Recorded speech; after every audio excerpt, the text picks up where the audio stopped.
तो welcome back दोस्तों। आप लोगों का स्वागत है एक बार फिर से वाइब विद मिक्की चैनल में। और आज हम बात करेंगे क्रिकेट पर।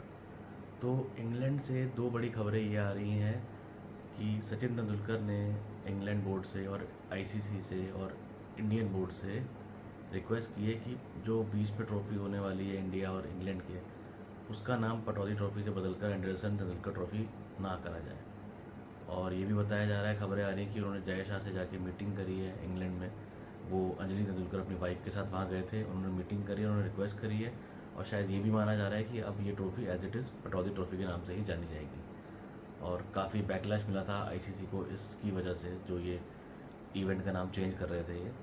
पर दोस्तों, यूं ही नहीं, सचिन को क्रिकेट का भगवान कहा जाता है, ऑलमोस्ट नेक्स्ट टू भगवान। गॉडलीनेस और जो वो है ना उनके चेहरे में, वो अलग ही है। वो कुछ, उनको बड़े आराम से बनाया भगवान ने, उनके बारे में जो बातें करते हैं लोग। तो उनसे एक्सपेक्टेड था ये इस तरीके का कि वो इंटरवीन करेंगे, और जब वो कुछ करते हैं तो उस पर एक्शन लिया जाता है। मुझे अच्छा लगा कि सचिन ने आके इस चीज़ की पहल करी। और जो भी बाकी जो लोग बोल रहे थे, जो लोग चाहते थे कि ऐसा ना हो, गवास्कर भी चाहते थे कि ऐसा ना हो। पटौदी ट्रॉफ़ी बहुत ही लेजेंडरी ट्रॉफ़ी है, वो ऐसा एक नाम है जो आज़ादी के टाइम से चला आ रहा है, तो वो नाम हटाना सही नहीं था। और तेंदुलकर ने आके इस चीज़ पे एक मोहर लगा दी कि हाँ जी, ये नहीं होगा। मुश्किल लग रहा है और मुझे लगता भी नहीं होगा, और आईसीसी मान जाएगी और इंग्लैंड बोर्ड और अपना बीसीसीआई भी मान जाएगा। तो बहुत अच्छी खबर है ये क्रिकेट के फैंस के लिए, और ख़ासकर पुराने फैंस के लिए।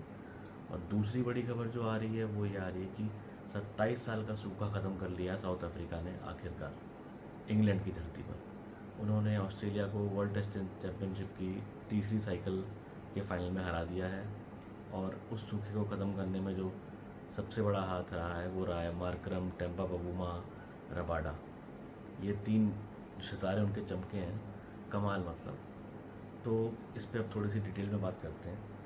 एक कुल मिला के पूरी टीम परफॉर्मेंस रही है ये साउथ अफ्रीका की, जो बहुत अच्छा लगा देख के। पहले टॉस जीत के टेम्पा बबूमा ने ऑस्ट्रेलिया को आमंत्रण दिया बैटिंग करने का।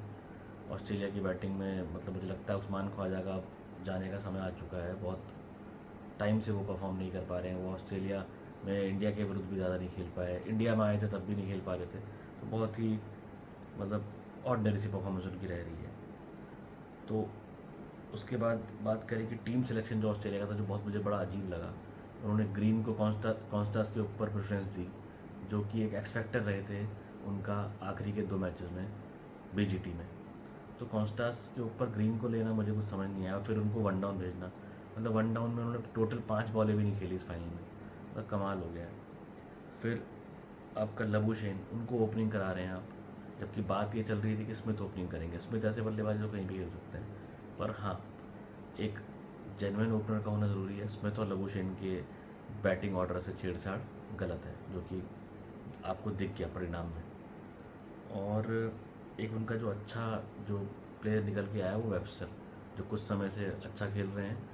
और इस मैच में भी उनको जो सोल सर्वाइवर था, जो और जो सेवियर था इस मैच का उनके लिए, वो वेबस्टर था। उन्होंने और स्मिथ ने मिलकर एक टाइम पे ऐसा कर दिया था कि मैच लगभग लगभग ऑस्ट्रेलिया की झोली में आ चुका था। तो थोड़ा ऑस्ट्रेलिया से पहले हम साउथ अफ्रीका पे आते हैं, वो जीते हैं। तो साउथ अफ्रीका के हीरो रहे हैं पहले तो मार्करम। उन्होंने पहली इनिंग में जो बहुत बढ़िया पार्टनरशिप चल रही थी स्मिथ की और वेबस्टर की, उसको तोड़ा, जो बहुत खतरनाक लग रही थी। ऐसा लग रहा था कि चौथे विकेट के लिए लंबी पार्टनरशिप चलेगी, सॉरी, 5वें विकेट के लिए, और ये मैच से बाहर कर देंगे, जैसा कुछ इंडिया वाले मैच फाइनल मैच में हुआ था, जिसमें ट्रेविस हेड और स्मिथ की पार्टनरशिप हो गई थी और इंडिया को मैच से बाहर कर दिया था पहली इनिंग में। तो इसमें क्या हुआ, मार्करम ने स्मिथ को आके आउट करा, यैनसन की बहुत ज़बरदस्त कैच थी स्लिप में।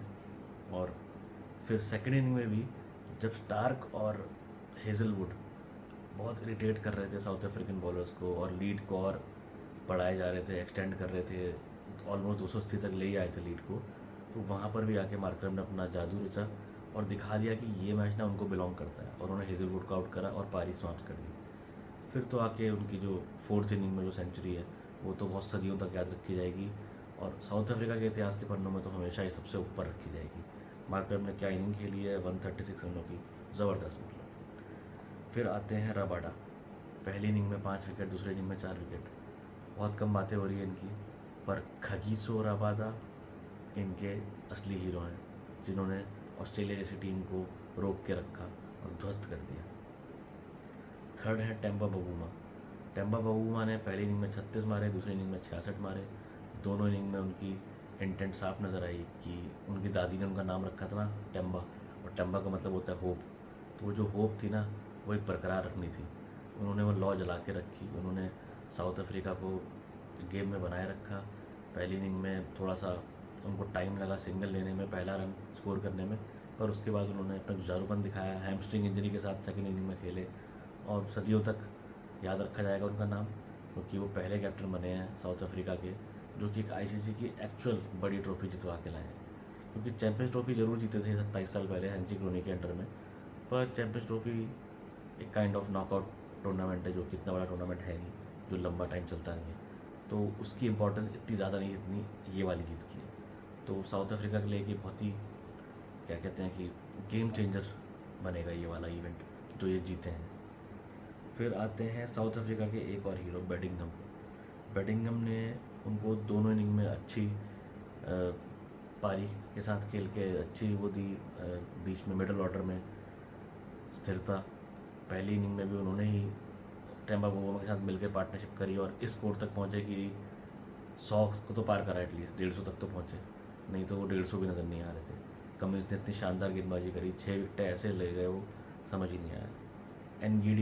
एनगिडी जब यैनसन ने सेकंड इनिंग में अपनी जो क्या बोलते हैं बॉलिंग में इतनी धारदार बॉलिंग नहीं करा पाए, तो एनगिडी ने स्टेप अप करा और उन्होंने उनके बड़े इंपॉर्टेंट प्लेयर्स को आउट करा। एनगिडी ने स्मिथ को आउट किया, वेबस्टर को आउट किया। स्मिथ और वेबस्टर जो कि पहली इनिंग के हीरो थे ऑस्ट्रेलिया के, उन दोनों को एनगिडी ने आउट किया, फिर कमिंस को आउट किया। तो ये ना मतलब हर एक प्लेयर ने अपना अपना योगदान दिया है, चाहे वो मार्करम हो, रबाडा हो, टेम्बा बवूमा हो, बेडिंगम हो और फिर एनगिडी हो। अब सबकी बात कर रहे हैं तो यैनसन की बात भी करनी ज़रूरी है। यैनसन ने पहली इनिंग में तो ज़बरदस्त बॉलिंग कराई, 3 विकेट ली, जो उन्होंने कैच ली वो भी बहुत बढ़िया थी। सेकेंड इनिंग में भी बुरी बॉलिंग नहीं कराई, उन्होंने एक छोर पकड़ के रखा, रबाडा का अच्छा साथ दिया और मतलब साउथ अफ्रीका को उनकी बॉलिंग के लिए पूरे पॉइंट्स मिलेंगे दोनों इनिंग के लिए। अब पहले इनिंग में थोड़ी बैटिंग उनकी लड़खड़ा गई क्योंकि एकदम से कमिंस हावी हो गए, तो वो शायद कुछ एक अलग ही जलवा हो गया था वहाँ पे। नहीं तो साउथ अफ्रीका पहली इनिंग में भी अच्छा खेल सकती थी और शायद थोड़ा प्रेशर ले गई थी, पर उस प्रेशर को हटाया टेम्बा बवूमा की लीडरशिप में, उनकी कूल काम कैप्टेंसी ने। उनका जो रिस्पेक्ट है ना वो दिखता है ड्रेसिंग रूम में। वो एक छोटे से शॉर्ट हार्टेड 5 फुट 2 इंच के बंदे ज़रूर हैं, पर जो उनको लंबे लंबे प्लेयर जो साउथ अफ्रीका के हैं गोरे, उनको रिस्पेक्ट देते हैं, वो देखते ही बनती है। बवूमा की जितनी तारीफ़ करी जाए कम है। ऑस्ट्रेलिया की एक जो मात्र सितारा जो रहे हैं बैटिंग में, वो रहे थे अपना वेबस्टर और स्मिथ पहली इनिंग में। सेकेंड इनिंग में तो स्टार्क के भरोसे वो चले, नहीं तो बड़ा बुरा हाल हो गया था और स्मिथ ने भी कुछ थोड़ा बहुत रंग जमाया, पर स्टार्क ने शानदार पारी खेली और एक रिकॉर्ड बनाया अभी तक के WTC के 3 फाइनल्स में सबसे ज़्यादा बॉल्स फेस करने का।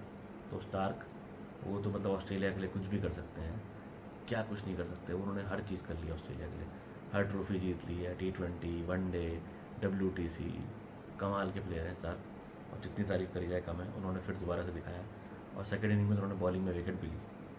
पर जो चिंता का विषय रहा है टीम सिलेक्शन कि कॉन्स्टास को क्यों नहीं रखा गया, ग्रीन को रखा गया और फिर बोलेंड उनको क्यों नहीं खिलाया गया। ग्रीन की जगह बोलेंड को खिला देते आप अगर कॉन्स्टास को नहीं खिलाता तो। बोलेंड उनके एक्स फैक्टर रहे हैं और उनकी उम्र भी हो गई, वो जाने वाले हैं।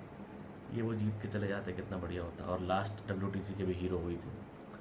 तो कुल मिला के साउथ अफ्रीका जिनको दर्द दिया था सबसे पहले ऑस्ट्रेलिया की ही टीम ने वर्ल्ड कप 1999 में, ऑस्ट्रेलिया की टीम ने इनको मतलब पूरा ओवर बचा हुआ था, 4 बॉल बची थी, 1 रन नहीं बनाने दिया और वहाँ से वो मैच टाई हुआ और जो पहला मैच जो जीता हुआ है लीग में उसको जाने दिया जाएगा, फाइनल में प्रोसीड करने दिया जाएगा। ये वाले रूट के चलते साउथ अफ्रीका बाहर हो गई। लांस क्लूजर ने अकेले दम पे वो मैच खींच लिया था, उनका नाम था ज़ूलू उस टाइम पे, पर डोनाल्ड वो सिंगल नहीं ले पाए और साउथ अफ्रीका बिल्कुल आंसुओं से भरी हुई थी उस दिन।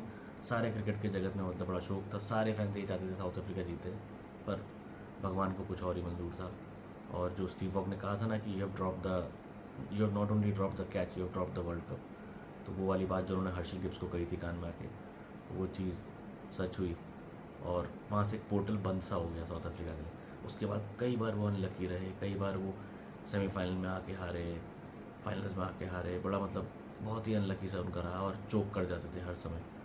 तो ये पोर्टल का जो दरवाज़ा ना वो दोबारा खोलना ज़रूरी था, और ये दरवाज़ा खोलने का जो श्रेय जाता है वो जाता है इस वाली टीम को, जो कि एक यंग टीम है, जो कि टेम्बा बाबूमा के अंडर में खेल रही है। क्योंकि इससे पहले भी बीच में काफ़ी अच्छे अच्छे लेजेंड्स आए, Graeme Smith, AB de Villiers, Hashim Amla, Quinton de Kock, ये प्लेस करके जा सकते थे, फैफ डू प्लेसी, पर ये प्लेयर्स को ये मौका नहीं मिला। ये मौका मिला इन सबको, क्योंकि उन सब प्लेयर्स की एक तो मेहनत थी, और ये एक अपने कौन थे साउथ अफ्रीका के डीन एल्गर कैप्टन जो रहे बीच में। तो जितनी तारीफ़ करी जाए कम है इस टीम की, और मैं आशा करता हूँ कि और अच्छा करेगी इस वर्ल्ड टेस्ट चैम्पियनशिप साइकिल में। और कल से नई साइकिल शुरू हो रही है, पहला मैच है श्रीलंका और बांग्लादेश का, उस पर भी हम बातें करेंगे, चर्चा करेंगे। और जो दूसरी खबर थी सचिन वाली, सचिन ने तो पूरी अपनी कोशिश कर ही ली है। देखते हैं कि किस चीज़ पर ठप्पा लगता है, मोहर लगती है, क्योंकि मुझे लग रहा है कि अभी के लिए तो पटौदी ट्रॉफी के नाम से ही इंग्लैंड और इंडिया की सीरीज़ को जाना जाएगा। Thank you so much, signing off, good night.